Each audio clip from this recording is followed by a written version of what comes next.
Ukraine's President Volodymyr Zelensky has arrived in Saudi Arabia to meet Crown Prince Mohammed bin Salman. Ukrainian and American officials will then meet for talks tomorrow in an effort to end the war with Russia. Alex Rossi reports from Jeddah.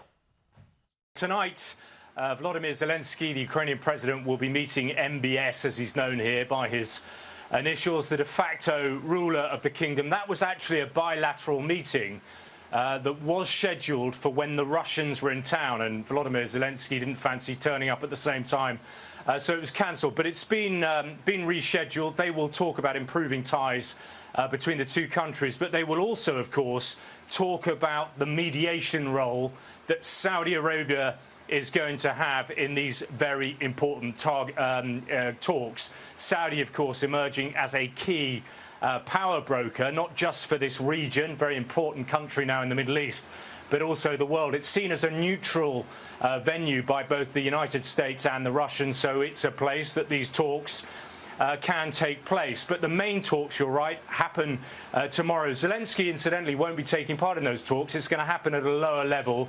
He's going to be represented by his foreign minister, his defense minister, and the president's chief of staff. From the United States, their mission, their delegation is going to be led by the Secretary of State, Marco Rubio. But it will be very interesting to see how they get on, because in the background to all of this, the big kind of ghost there is that very dramatic diplomatic spat that unfolded, horrendous, in the Oval Office. Ukraine, for its part, wants to mend its relationship with the United States, but we've already seen, a very vocal Donald Trump saying that he wants to see Ukraine fall into line and make some concessions. I mean, privately, we're hearing from the Americans that the Ukrainians shouldn't be talking about 2014 borders or even 2022 borders. They're going to need to make serious concessions.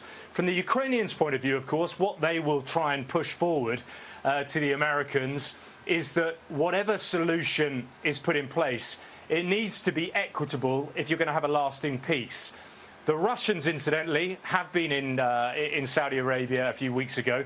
They're not in these talks at all, but their position, and this is where it all becomes quite difficult, remains the same. They say that their war objectives remain as they always were.